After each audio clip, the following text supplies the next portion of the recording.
USA! We have an action-packed hour for you 6 p.m. drivers. Would I rather be feared or loved? Easy, both. I want people to be afraid of how much they love me. Matt Skraby wraps up a full day of live and local sports talk. And that is the whole problem with aliens. You just can't trust them. Occasionally you meet a nice one, but usually they turn out to be some kind of big lizard. The Skraby Show starts now on 97.3 The Fan. Hello and welcome into the Skraby Show for January 20th, 2026. Thank you for joining me. We have a ton to talk about tonight. We have NFL playoffs. We have some baseball stuff. But really, I wanted to get into, again, the question. Is it really good for baseball? And when I say it, I'm talking about the 3 or 4 teams that can afford every single player. So we'll talk about that. I did a ton of research. And before you think that I'm going to just go and trash the Dodgers the entire time, I am not. I'm going to come at this from a different angle because I do think Kyle Tucker being signed by the Dodgers, I don't think the player himself was the problem. It was the amount of money. I don't know that anyone expected Kyle Tucker to get $60 million a year. I don't know that he deserves that money. He was hurt a lot of last year. It's just, I don't know. It's very crazy. And I know that KG on the chat is very, very, very upset about this. It's unequivocally ruining baseball. I have to disagree with you about that because the casual fan, I don't think they really care. They're just going to turn on the TV. They're just going to watch the game. They're not going to be too invested into it. And really, there are more, in my mind, casual fans than there are hardcore serious fans, like a lot of the people that are listening to this station. Now, the people listening to this station on a daily basis are fans that understand what's happening. But when the metric is for baseball, how much money is being made, that is where it goes wrong for me, as everybody knows.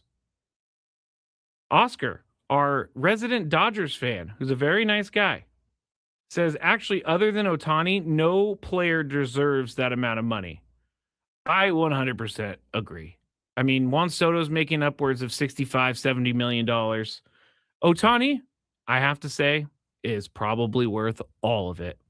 With the marketing money that they bring in, with his play on the field, I mean, he has been worth it. But now, when you look at the 2026 Dodgers, Kyle Tucker is the highest paid player on the team now in regards to luxury tax, because that's where I think the major issue is. They had a system to penalize teams who were spending way too much money on salaries and rosters. And so the system was you pass the luxury tax by a certain amount of money, you have to pay a certain amount of money. I'm not a math guy. I'm not a finance guy. I'm not going to go into that. But basically, if you are over the limit each year, you have to pay a tax. And there are teams that pay this tax. There are multiple teams that pay this tax. In fact, the Padres have paid this tax, I think, 3 out of the last 4 years. So it's not like the tax itself is the problem. The concept of the tax is a sound concept in my mind, but I don't think they ever thought a team was going to get to the point where paying the luxury tax is just part of your roster cost, just part of your business expenses. Like paying $161 million is a lot of money, And that's what the Dodgers paid last year. But here, I'm getting off track a little bit. The main problem to me is that there are no ways to, there's no recourse for a team that just pays the tax, because it stops. It's capped at a certain point. Like once you go to 3 years in a row of paying the tax, you're in another tax bracket, but that's where it ends. So the Dodgers can keep spending and keep paying the tax. And I'll say this about the Phillies too. Phillies have spent a ton of money. And so if the tax is there to, what's the word I'm looking for? If the tax is there to make teams not sign a bunch of guys for a lot of money so that you have to play or you have to pay extra, if that's the punishment and the recourse, it's not working because the Dodgers are just paying it. Like right now, in all of baseball, the in the 2026 luxury tax rankings, Kyle Tucker is going to count for the most luxury tax across all of baseball. And that is where I think is the problem, because the Dodgers are just going to go and they're going to keep doing it, and they're going to keep paying the tab because the tab isn't really hurting them that much. And I think that's where the issue is. And also, I see people saying on the chat that the Mets are a problem. I agree. The Mets just throw money out there just to throw money out there, it seems like. I think Steve Cohen thinks that because he's a billionaire and he's got the money, he's going to make something work. It's just not possible to just spend money, all the money, and just, I mean, the Mets didn't even make the playoffs last year. And they had one of the highest payrolls, I believe the highest payroll in baseball. Patrick says the problem with overpaying is it drives up the average value of everyone, so all teams have to overpay going forward. Yes, that is part of the problem as well. I don't know if that's the main problem here. Joseph says if we get a salary cap, I hope it's a soft cap like the NBA. I don't think MLB would be good with a hard cap. I don't think a cap's coming at all. We're going to hear from Buster Olney in the next segment, but he had something really interesting that he said on Gwynn and Chris about the Dodgers and the outlook going forward for the Dodgers and how they're spending and other teams and their spending. But, Buster Olney, in his answer, he does say that he's talked to players offline and off the record who say, hey, I will take a cap if it helps all the other, a cap and a floor, if it helps all the other players make a little bit of money. Now, the highest paid players, they're not going to like this, but they are the minority of Major League Baseball. They are not the rank and file of Major League Baseball. They're the elite of Major League Baseball. So if they want to keep getting paid $70 million, okay, maybe a year, maybe this is a problem for them. But for the rest of the guys in baseball, I think this is a really good thing. Again, I don't think there's going to be a salary cap. But if there are players out there who have been telling Buster Olney that they don't have a problem with the cap as long as it helps out all players and not just the top players, there might be a salary cap that is worked out. I don't think that's going to happen just because of the way the collective bargaining talks have gone in the past. It always seems very hostile. It always seems like the owners don't want the players to get ahead and the players don't want the owners to make even more money, which I agree on the player side. I'm not really a big, anyway, you get what I'm saying. But back to the entire luxury cap. So in 2025 or in 2026, right now, as their roster stands right now, they owe $413 million in payroll, according to Spotrac. And their projected tax bill for this year, and we're not even to spring training yet, so this is the money that they owe. They are expected to pay $169 million in luxury tax. That, again, is the problem. $170 million is a lot more than a lot of teams can say for their entire payroll, which we can get into that whole conversation of, are the lower teams contributing to the problem? Yes, yes, the lower teams are contributing to the problem. They are, because they need to spend more money. Because then, if they're not going to spend any money, then it just ends up going the Dodgers and the Mets way and the Phillies way. But if you're looking at the luxury tax of 2026, $244 million is the cap for this year. So the Dodgers, their space was $169 million. Their tax bill, this is where I got the 161. Their tax bill is estimated at $161 million. Their total tax payroll plus the estimated bill for 2026 is $575 million. Now, here is where the problem at the top is.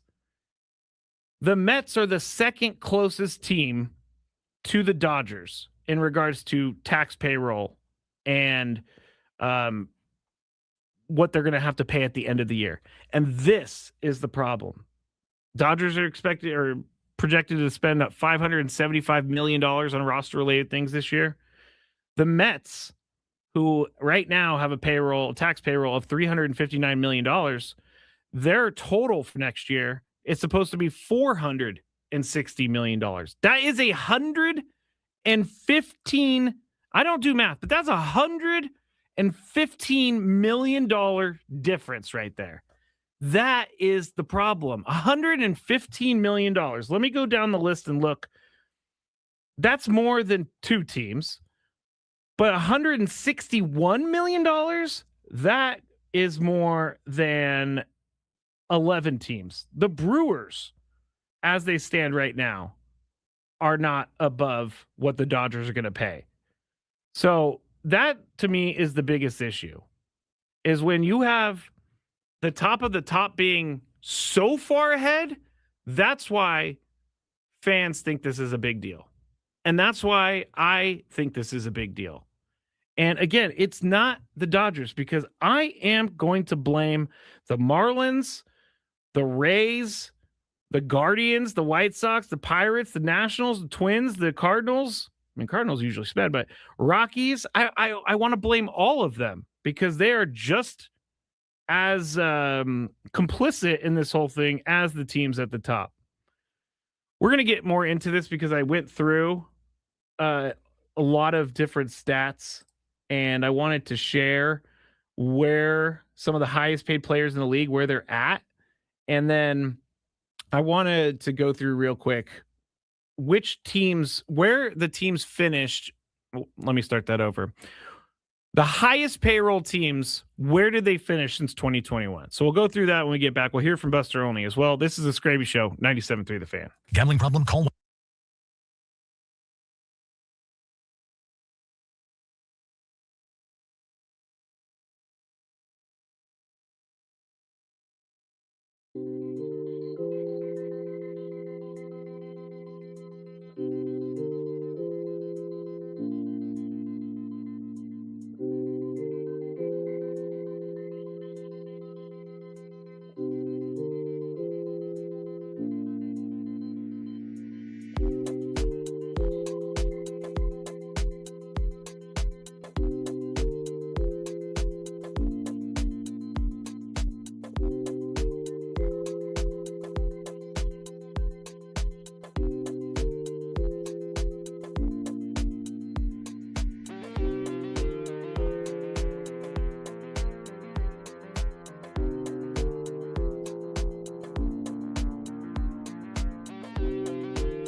Matt Skraby back here with you in the Bill House Studios. We know how.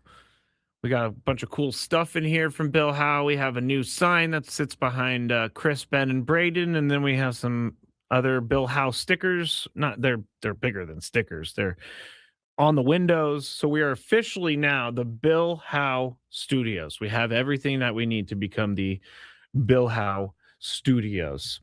Matt Skraby, 97.3 The Fan, The Skraby Show. You can watch if you would like. Go to Facebook, search 97.3 The Fan. Also, YouTube, 97.3 The Fan, The Skraby Show, at The Skraby Show is where you go for that. SKRAB as in boy, Y. We got Twitter, Matt Skraby. We got 97.3 The Fan SD on Twitter.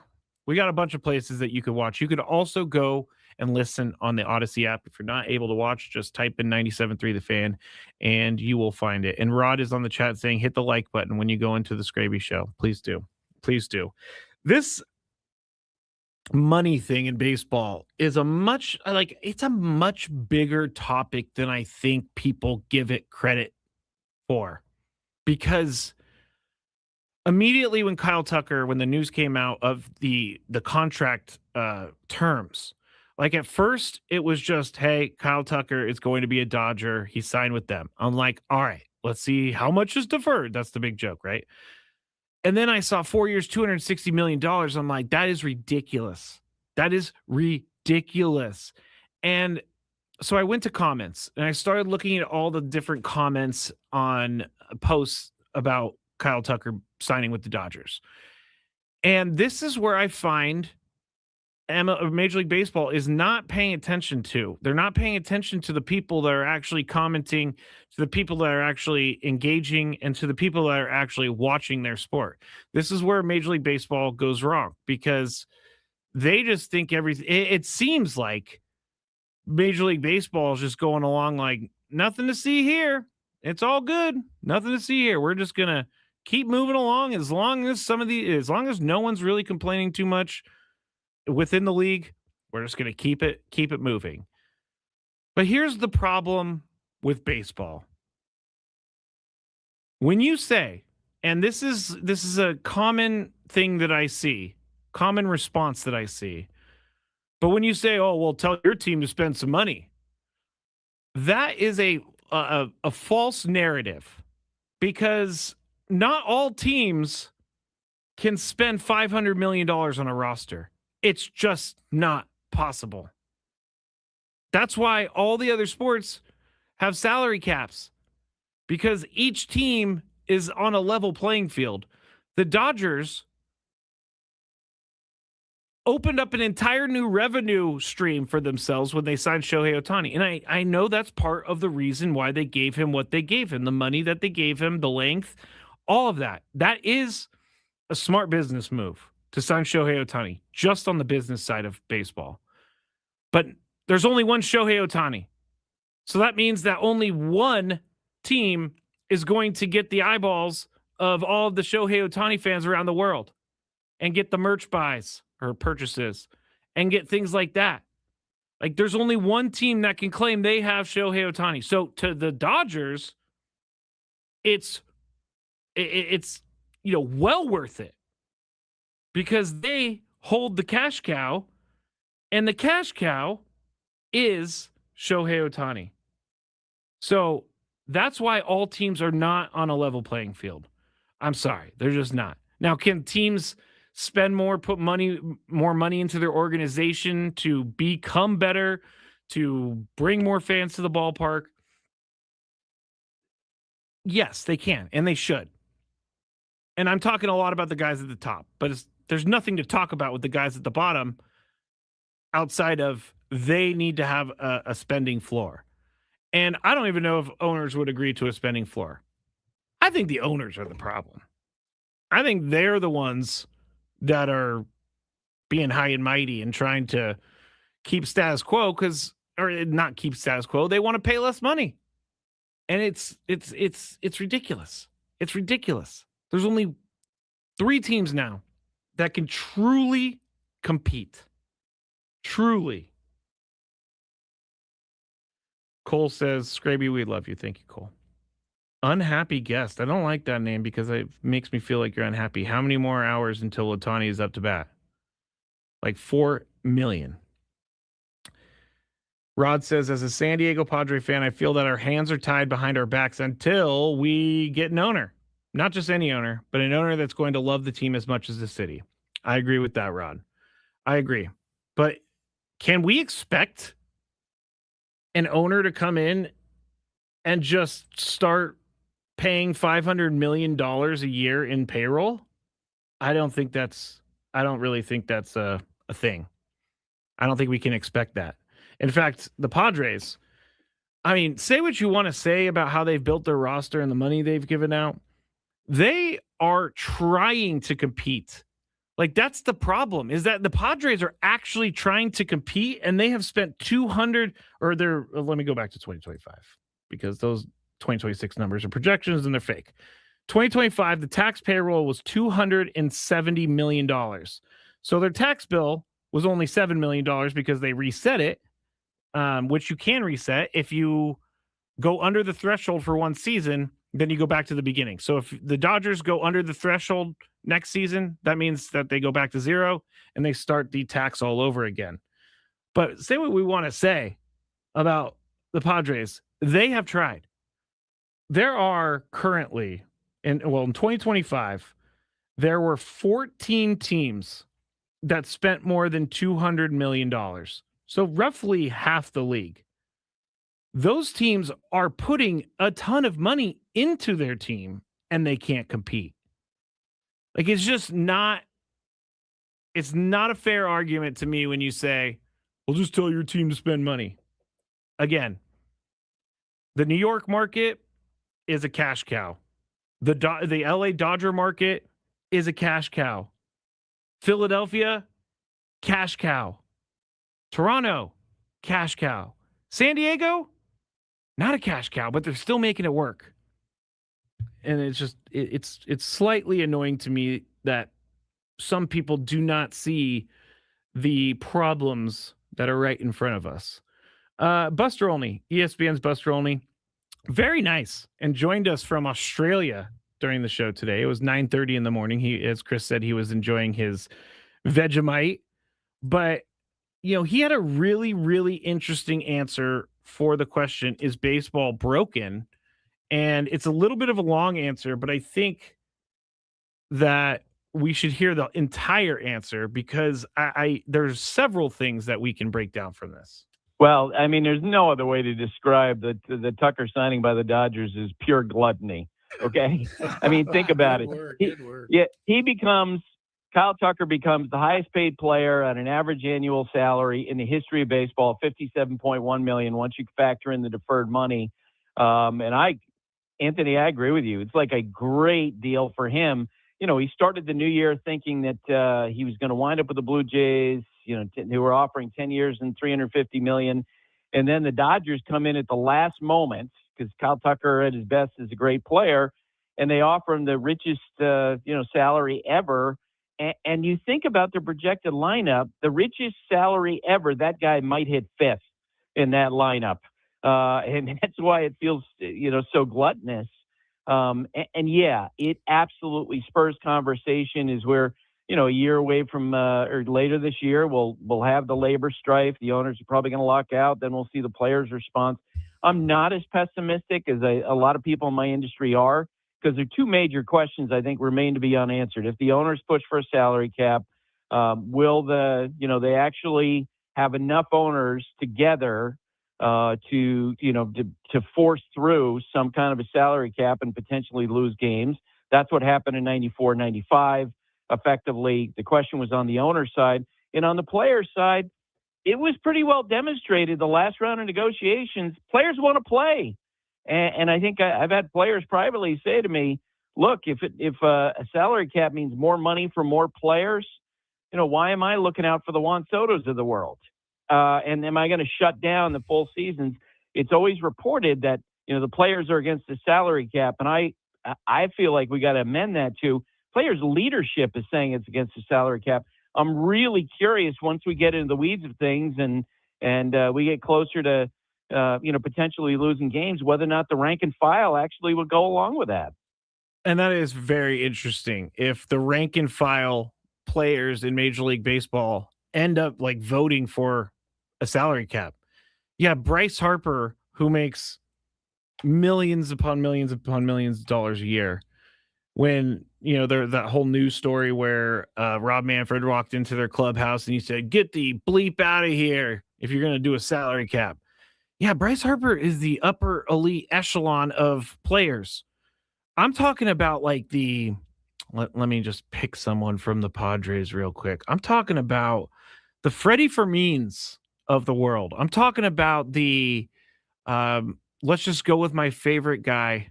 And now I forgot his name. Why did I forget his name? This is embarrassing. He was on the team last year. Tyler Wade. Duh.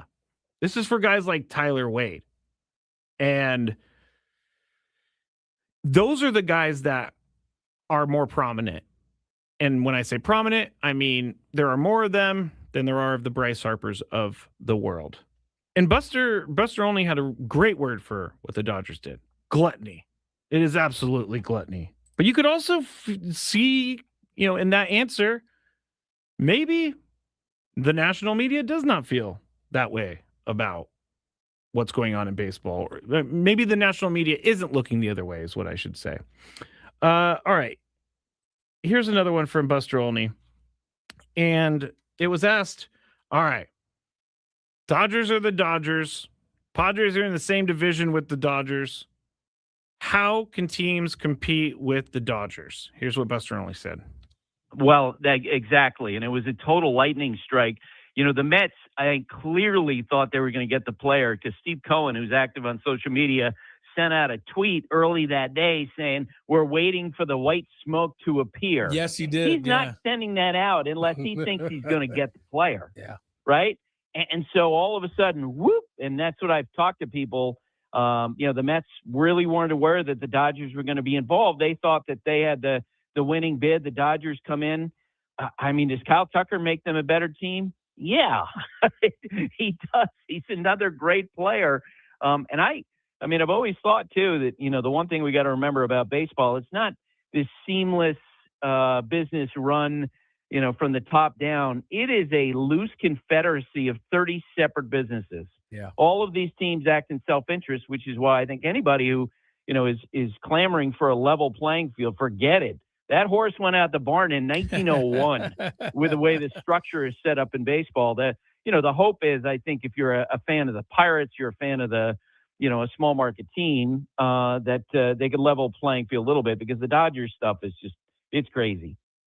I'm happy that I heard Buster Olney say it's crazy, because then it makes me feel like I'm in the right place with my thought process. But there's just so much going on. A team should not be able to just outbid another team because they can. Well, that doesn't make any sense. We'll strike that from the record. A team should not be able to just pile on a bunch of money on top of a bunch of money because they're the only team in baseball that could spend that money. There we go. There was a chat on here from Lucy. Angels had Ohtani for 6 years, never took advantage of it. Absolutely right. The Angels, that's a complete failure.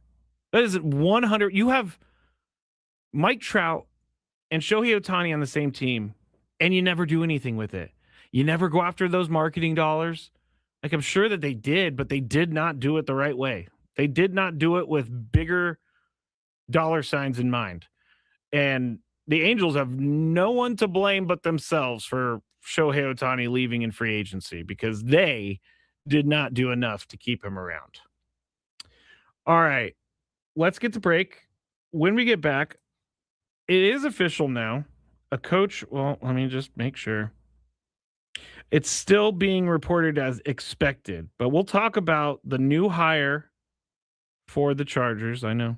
When we get back here on the Skraby Show, 97.3 The Fan. Bennett.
Welcome back to the Bill House Studios here on 97.3 The Fan. We know how. All guests on 97.3 The Fan join us on the David P. Shapiro Fan Hotline. David P. Shapiro, criminal defense attorneys helping good people regain control of their future when charged with a crime since 2010. Visit davidpshapirolaw.com.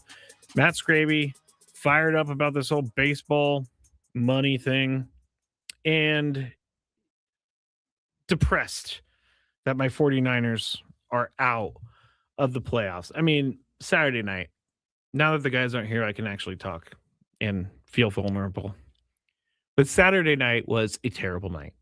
It was awful.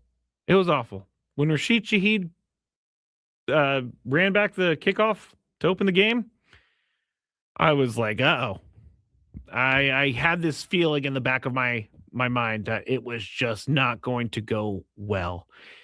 Basically, I think the 49ers just ran out of gas. They were playing seventh string linebackers because of injury. They lost Nick Bosa early in the year. They lost Fred Warner.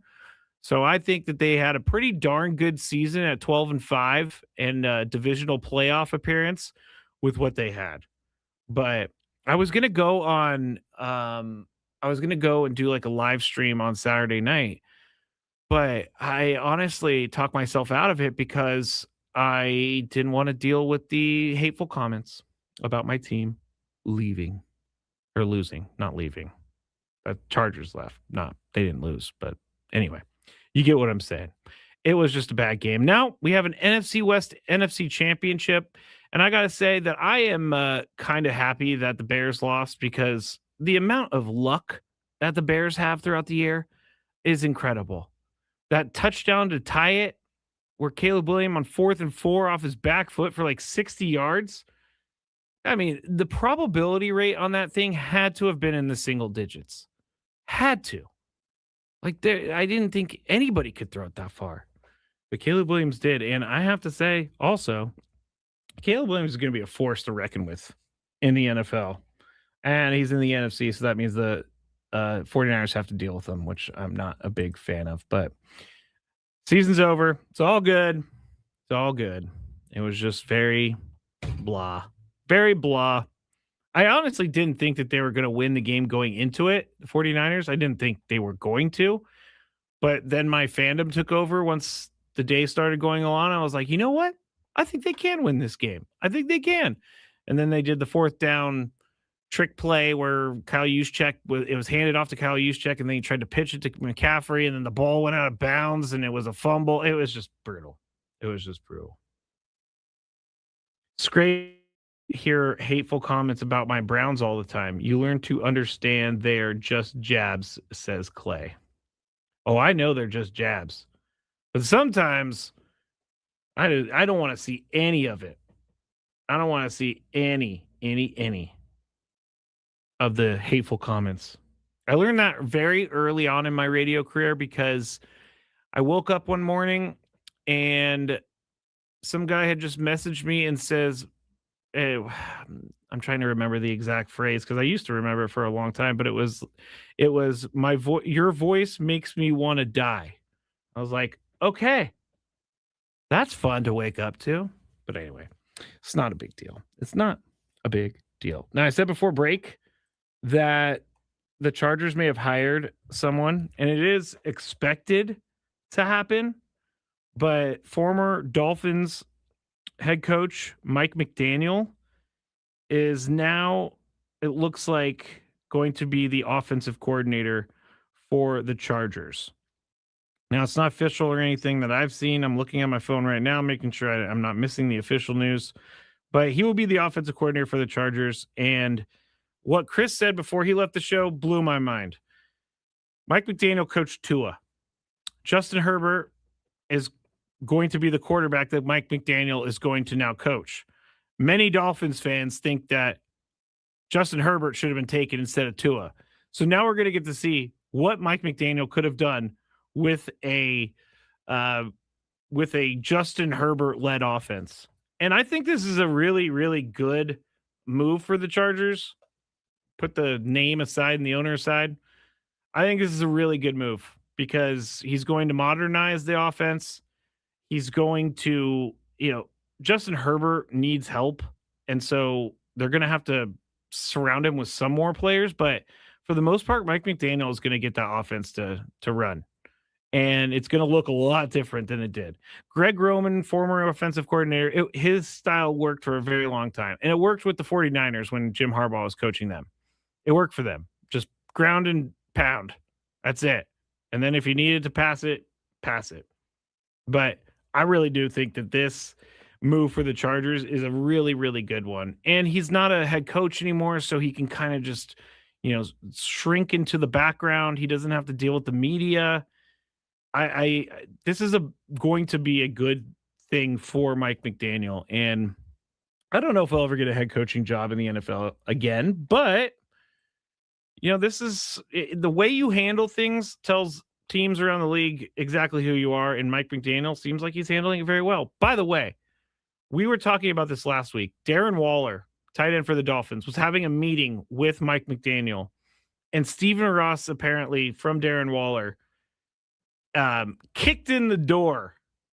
And then I was thinking about this over the weekend.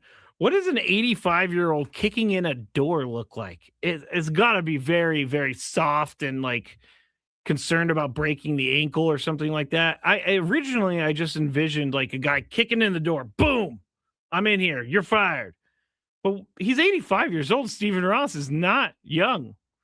I can almost see the slow-mo. I don't know why I imagine this, but on Family Guy, the old grandpa guy, I don't even know if he has a name in the show, but you watch your Bob Shickles. That's what Stephen Ross reminds me of for some reason. Can't even kick open the door. But anyway, we'll move on. We still have the Daily Gripe to go, but I use this. I'm going to use this because I did the research. But here are the leading paid players in Major League Baseball per position. Starting pitcher, Shohei. They have him listed as that and the DH. So I'm just going to keep him in the starting pitcher role. But if you really look at a traditional starting pitcher, Zach Wheeler is number 2 with $42 million. Now, relieving pitchers. Dodgers have the highest paid reliever in the league, Edwin Diaz, and then Tanner Scott, number 3. Catcher, Mariners, Cal Raleigh. I think we can all agree with that. Will Smith, though, comes in number 4. First base goes to the Blue Jays, Vlad Jr. He makes a ton of money. Freddie Freeman, number 3 on the list. Now, here's where I don't agree with this, but according to Spot Track, they're listing Xander Bogaerts as a second baseman. So according to their website, Xander Bogaerts is the highest paid second baseman in all of baseball, which he wouldn't be if he was in the shortstop category. But he apparently, according to Spot Track, is a second baseman, and so he is the highest paid second baseman in the league. Third base is now Bo Bichette. That's where many think he's going to play. Manny, number 4. He's number 4 on the list. So even though Manny makes a lot of money and maybe the most AAV, average annual value on the team, he's number 4. Shortstop goes to Lindor, and then you have Mookie at number 3. Left field goes to the Brewers with Christian Yelich. Teoscar, number 3. Center field, this is a shocker, but the Yankees hold the highest paid center fielder in the game. Trent Grisham is the highest paid center fielder. Jackson Merrill, number 5. Tommy Edman, number 7. Right field for the Dodgers, you have, according to luxury tax numbers, Kyle Tucker is the highest paid right fielder in baseball. Then you have Soto, and then you have Judge. And even though Fernando's making a ton of money, he's number 6 on the list in right field. So you got Kyle Tucker. I'm going to go back to this because the amount of the contract is the egregious part to me. Kyle Tucker's being paid more than luxury tax payments. Juan Soto, Aaron Judge, 2 of the biggest and best players in baseball, and he's getting paid more than them now without really having to prove that he's the best player or one of the best players in baseball. And then DH goes to the Dodgers. It goes to the Phillies because Shohei is the number 1 DH, but really Kyle Schwarber is the number 1 DH in baseball, according to luxury tax numbers. So a lot of Dodgers up there, a lot of Mets up there, some Yankees up there, some, Padres up there. But there's the issue is there's more Dodgers and Mets on this list of highest paid players per position in baseball than any other team. Now, I'm done with the payroll. I was going to tell you about 2021. The Dodgers had the highest payroll and they finished 106 and 56. I'm not going to go through that. Because I'm done with it. But I have a story that really kind of bothered me, and then we'll go into our daily gripe, which is the end of the show usually. But I was reading an article about the new Browns stadium that they want to get going. And it's going to be, they proposed an indoor stadium. Indoor stadium is really where I wanted to go with this. If you are looking at it, 18, now some of them are still being built, so keep that in mind. But 18 of the 32 NFL teams will now be playing under roofs. And I don't like that. Football is meant to be played outside. I've always been like that. I don't have to go play in snow. That's not my deal. Those guys get paid millions of dollars to go play in snow. Like, it's kind of the reason that it's happening, as we all know, and I don't really want to go down this route, but I have to because it's the reasoning in my mind as to why 18 of the 32 teams are doing indoor stadiums now. It's because they want concerts and they want money. It's all about the money. Now, do we like it? Like, as a whole, do we like it when it's outdoors, or do we like it better when it's indoors? I know in baseball, there are certain teams that could be indoors because they get rained out a lot. And I've never understood some of these teams that get rained out all the time, why they didn't have a roof or something. I know the roof is very, very expensive, but I don't like that more than half the teams now are going to be playing indoors. It's all about getting the Super Bowl. It's all about getting concerts. It's all about, bringing the rodeo to town. It's all about bringing the draft to town. Things like that. Like Green Bay and Chicago have it right. Those are football cities, and they are outside playing in the cold and the snow. I wish it would continue like that, but I have a feeling it's not going to continue like that because the Bears are trying to move to Indiana. All right. Enough of me complaining about money. What's annoying Skraby today? Let's find out. It's time for the Daily Gripe. Trevor and Rod, both on the chat, got my back. Elements important in football. Football is all about the elements. I agree. All right. Daily Gripe here is a story of over the weekend. I went to a restaurant, and I'm not going to name it's a fast casual restaurant. I'm not going to name it, but it's where you go and you tell them what you want in your burrito, and they make it in front of you. And there's one location that's like perfectly on the way home for me. So it's just like turn right, park, get it, go. Easy. Because you should never go and order in the restaurant anymore. It has to be beforehand. But when I got there, my call ahead order was gone. And I was on time. You can give it a time. I was right on time. So I go to the front. These people behind the working area or in the working area did not care that there was a customer there for them. So the Daily Gripe is this. When I'm standing there trying to figure something out, give your business money, and the employees could not care less about someone standing there. They were looking at me. And so you know what I did? Actually, I will say this. I finally got to the front of the line, told the manager what happened. Manager says, this is a big problem. People steal things. They just take them. So we're sorry. We're going to make it for you. We're going to make it right now. The manager was amazing. The manager cared. I could tell that they cared. And they were trying their hardest to make this right. So you know what I did? I went online. You know, when they have on the receipt, give us your feedback. I went online and I gave the feedback. I said, the manager was fantastic. The other employees were awful. And I sent it in so that I did my duty for the day. But this is ridiculous. When I'm standing at the front of the line, or anyone standing at the front of the line, help them. Don't just look at them and continue talking. All right, that's the Daily Grape. Back tomorrow. Have a good night, everybody. The baseball